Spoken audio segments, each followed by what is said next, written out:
E olá, meus queridos primatas, boa noite e sejam bem-vindos para mais um vídeo nessa plataforma louca do YouTube. E hoje à noite eu tenho algo especial para vocês.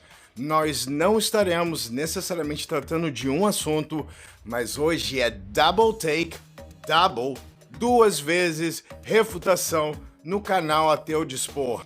Na primeira parte deste vídeo, nós estaremos refutando e mostrando através da ciência que nos ensina que o Intelligent Design, ou melhor dizendo, o design inteligente, não é ciência, mostrando que os grandes argumentos contra a evolução, que são muitas das vezes postos na frente da ciência, querem ser comparados, como eu disse para vocês, com essa pseudociência. Pois aqui nos Estados Unidos, a Academia de Ciência acabou se manifestando contra este movimento, dizendo que eles não têm parte nenhum com o sistema educacional e não fazem parte de uma ata científica que seja verdadeira, demonstrável e comprovada, como nós sabemos, a nossa ciência. Na segunda parte desse vídeo, nós estaremos trazendo também as falácias e refutação para o argumento do relojoeiro, que é conhecido por uma galera, e se você não conhece, nós estaremos apresentando para você. Então, neste grande contexto em que falaremos do design inteligente e também do argumento filosófico de William Paley, The Watchmaking Argument, que nós estaremos também no final deste vídeo debunking. Então faz o seguinte, pega seu amigo, porque no final do dia é um amor mútuo que nós temos por este canal. Chama toda a vizinhança, pipoca, guaraná na mão, porque a partir desse ponto não tem break. Nós estaremos acelerando e mostrando tudo o que se passa com os argumentos e também mostrando que a ciência não vai deixar barato para esse design que é muito demente. Voltamos depois dessa grande vinheta.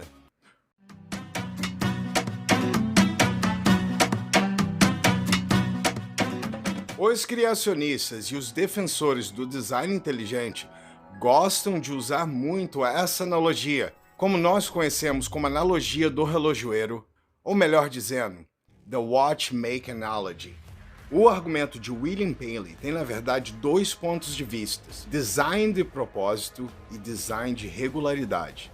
Vamos dar uma olhada nessa analogia feita por ele. Paley está andando, dando um passeio, um rolé, e percebe uma pedra no chão. Ele rapidamente pergunta: de onde veio aquela pedra? Então concluiu rapidamente que veio da natureza. Paley então joga a pedra no chão e continua caminhando. Um pouco mais à frente, ele percebe então que algo diferente está no chão. Ele encontra esse relógio e vê o quão brilhante e perfeito foi feito esse relógio. Todas as peças e engrenagem são todas moldadas de uma forma perfeita, como este objeto tivesse um propósito específico de contar as horas. Então Paley se pergunta como esse relógio chegou aqui. Mas ele não concluiu, o mesmo do relógio que havia feito a pedra. A complexidade do relógio e o seu propósito claro significa que alguém com total conhecimento projetou isso. Alguém com todo o conhecimento pegou esses materiais e criou este relógio para um propósito específico. Não há como ninguém imaginar que este relógio simplesmente tenha aparecido aqui, por acaso, ou que seja obra da natureza. Todos nós podemos concordar que esse relógio tem, na verdade, um design. É claro que as analogias não são provas nenhuma na lógica e muito menos na ciência, mas esse argumento ressoa muito forte com os criacionistas modernos e também com os defensores do design inteligente, que são, na verdade, os patrocinadores dessa grande pseudociência não provada e que no final do dia ela completamente se autorrefuta. Mas mesmo os defensores do design inteligente não conseguem fornecer maneiras claras de distinguir algo complexo de algo natural. Vamos entender que existe uma diferença muito grande entre você encontrar um relógio numa estrada e encontrar uma serpente na estrada. O relógio ele é feito de diferentes materiais, diferentes metais, não encontrado como componentes naturais em seres vivos. Os seres humanos têm, na verdade, elementos redundantes e às vezes até mesmo supérfluos, que obviamente um mecanismo de um relógio bem projetado não possui. Temos que afirmar que a função do relógio é estritamente específica para contar o tempo e ter a função decorativa também. Porque, obviamente, ele foi design para ser decorativo, né? Esse é o propósito. Mas os seres vivos, na natureza, funcionam de uma maneira extraordinária. E podemos também concordar que muitas dessas maneiras são ineficientes e imperfeitas pelo suposto padrão de um desenhista, ou podemos dizer assim, do relojoeiro. A verdade é que nós poderíamos listar muitos outros problemas com esse argumento, mas William Paley tenta focar a visão desse argumento em outro lugar. Ele vai afirmando que a integração das partes desse relógio é única e que elas devem manter, ou melhor dizendo, ser montadas de uma maneira específica para que elas venham ter a sua função. E na verdade, a função é a função destinada pelo relojoeiro. Isso significa que qualquer imperfeição, qualquer peça, qualquer coisa que fosse montada dentro desse relógio, isso iria impedir que o funcionamento, o propósito desse relógio viesse a ser impedido. De fato, nós temos que lembrar que o William Paley vai afirmando que o relógio ele foi feito para um propósito. Uma grande objeção a isso é que a complexidade só pode aumentar se for através de métodos naturais. Uma outra coisa que os criacionistas tentam varrer por debaixo do tapete, mas que nós precisamos mencionar, é o fato das leis naturais e da integração de força, bem como a energia e as restrições geométricas. Vão fazer com que algumas estruturas sejam verdadeiramente estáveis, uma vez que elas sejam formadas. Persistem e podem se tornar os blocos de construção de estruturas ainda mais complexas para a vida. E isso não é mistério para os físicos, porque eles lidam com esse tipo de situação todos os dias em laboratórios. E todos esses mecanismos e detalhes são bem conhecidos pelos grandes mestres físicos. Como eu disse para vocês, não é uma novidade nenhuma. Pare e pensa que nós só precisamos olhar em nosso redor para encontrar exemplos que vão nos mostrar isso. Uma árvore cresce de uma semente, processo natural. Um ser humano evolui de um ovo fertilizado, um processo natural. Um cristal cresce a partir de uma solução química. Nesses casos, nós podemos observar que a complexidade ela vai crescendo e mudando gradativamente, ou melhor dizendo, gradualmente ao longo do tempo. Todas essas etapas do processo natural são devidas às leis da química e da física. O que eu quero dizer para você aqui nessa noite, que pela observação que nós fazemos o tempo todo na natureza, não é necessário nenhum designer nesse planeta. Os defensores do design inteligente vão tentar redefinir o significado para poder inserir essa pseudociência horrível. Eles vão tentar argumentar contra a ciência, dizendo que o óvulo já estava fertilizado, porque havia um grande potencial de se tornar um ser adulto.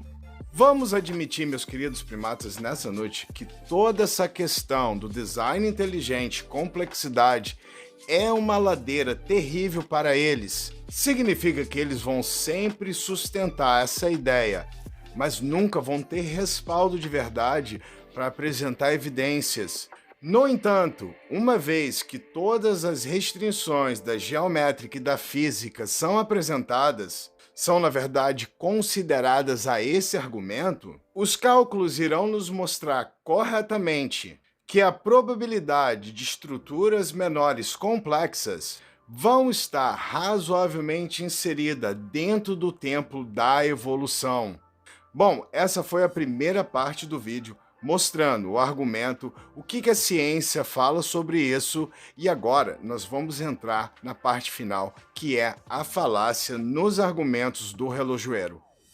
A primeira falácia que nós podemos encontrar nesse argumento de William Paley é quando ele faz uma comparação entre a complexidade de um relógio e a brutal comparação da complexidade do universo. Ambas, neste caso, vão implicar que tiveram um designer. A grande falha aqui é concluir só porque duas coisas compartilham qualidades em comum, que é, no caso, a complexidade. Elas obrigatoriamente devem compartilhar uma outra qualidade em comum, que é ter um designer, ter um criador. Mas o grande problema com essa afirmação é que isso não pode ser concluído logicamente. Se nós pudéssemos, então, usando essa mesma lógica defeituosa, poderíamos também atribuir dezenas de qualidades absurdas ao universo. Vamos dar um exemplo para você aqui nessa hora. 1. O relógio é complexo. 2. O relógio foi inventado no século XV. 1. O universo é complexo. Então, o universo também foi inventado no século XV.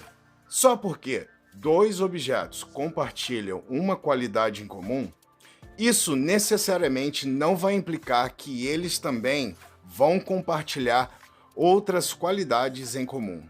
Uma outra falácia que nós podemos encontrar nessa afirmação é a falácia da causa falsa. William Paley vai dizendo que complexidade e ordem só podem acontecer através de um designer. Enquanto isso, nós podemos afirmar com certeza que nunca foi evidenciado ou provado até hoje.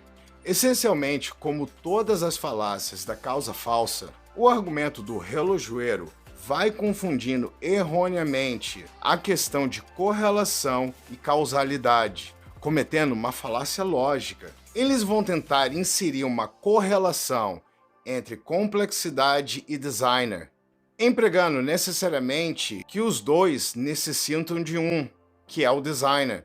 Deixa eu demonstrar um exemplo bem simples dessa falácia para você e você vai entender legal. Assim como os pregos necessitam ser atingidos na cabeça para fazê-los funcionar, assim deve ser feito com todos os empregados.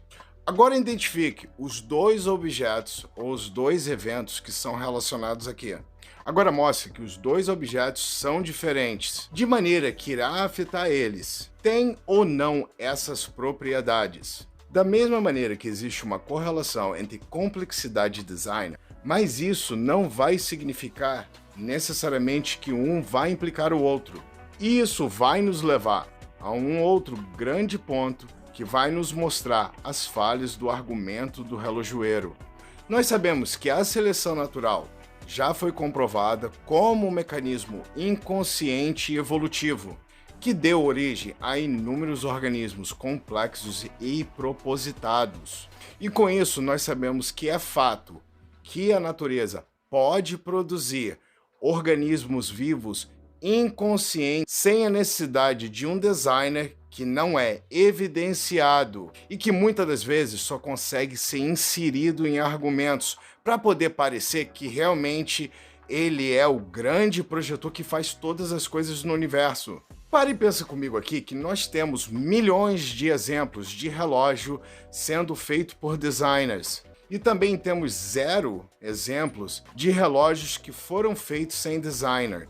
Mas pare e pensa comigo que, em contraste, nós também não temos nenhuma prova de nenhum design produzindo vida ou algum exemplo desse designer produzindo algo que nós podemos evidenciar com os nossos olhos. Mas quando nós olhamos para a natureza, nós encontramos centenas de milhares de exemplos de coisas naturais produzindo coisas naturais. A última falácia que eu gostaria de falar nessa noite é que o argumento do relojoeiro traz a falácia do apelo especial. Em sua primícia central, vai afirmando que propósito e complexidade necessitam de um designer. Assim, levando o argumento do relojoeiro para uma conclusão lógica, que Deus, ele não se mostra evidente. E não podemos dizer que ele existe. Esse designer criou o universo e tudo que nele há, e vai aplicando o argumento lógico para si mesmo. Então vamos concluindo que esse próprio Deus também deve exigir um designer. E assim por diante até o infinito, mostrando que nós nunca vamos encontrar realmente um primeiro designer. A falácia da petição especial nos mostra que vai nos inserir um Deus sem nenhuma justificação lógica dentro dessas primícias para concluir que no final Deus é que fez e Deus que ele existe. E nós, mais uma vez, refutamos todo esse argumento. Nós queremos concluir nessa hora que o argumento do relojoeiro comete uma falha final. Ele se auto-refuta, se destruindo e não se sustenta dentro das premissas lógicas. Uma consideração final que nós temos que falar agora também é que o argumento do relojoeiro não prova um designer, mas sim many designers. Leva esse exemplo em consideração agora. Imagine que você estivesse caminhando por um campo e você encontrasse no chão uma pintura. Por acaso, você iria dizer que aquela pintura foi feita por um relojoeiro? Obviamente que você vai dizer que aquela pintura foi feita por um pintor. A vida deve ter um criador de vidas. Os filhos devem ter um criador de filhos. O sol deve ter criador de sol. Planetas devem também ter criadores designers de planeta. E assim, eternamente. Mas você pode dizer que talvez um criador possa ter criado todas essas coisas. Parabéns, você pode estar, mas até que você ofereça evidências que venham comprovar sua afirmação, nós simplesmente rejeitamos. Muito obrigado, meus queridos primatas, pela paciência. Eu acredito que esse vídeo ficou legal, vocês tenham gostado. E olha, novidade para vocês, nós continuaremos firme e forte produzindo material que deixa vocês contentes e com a vida cheia de gratidão da gente estar participando dessa comunidade, de uma galera legal que sempre está conosco. Mas eu vou fazer o seguinte, como é algo especial, eu não vou deixar só a música. Eu quero deixar um agradecimento que eu fiz para todos vocês essa semana. Não posso jamais deixar de agradecer pelo suporte, o carinho. Muitas pessoas dizendo, você faz cada coisa doida que nenhum outro youtuber fez antes. E a grande verdade é um carinho absoluto por essa programação, pela comunidade, pelas pessoas. Olha, eu não sou perfeito, às vezes no WhatsApp eu às vezes sumo, porque eu tenho que criar o material. Não tem como criar material e ficar batendo papo com todo mundo. Mas quando passa o vídeo, eu retorno com a mesma paciência de sempre, respondendo também a galera na comunidade participando com vocês. Espero que vocês enjoyem esse grande agradecimento que eu fiz para vocês hoje, tá? Que é, na verdade, do fundo do meu coração. E ó, durante a semana tem vídeo de novo e eu sei que vocês vão estar juntinho comigo. Não se esqueça de se inscrever neste canal, deixar o seu like e impulsionar esse material, porque eu sei que é do fundo do nosso coração. Até mais, querida nação primata.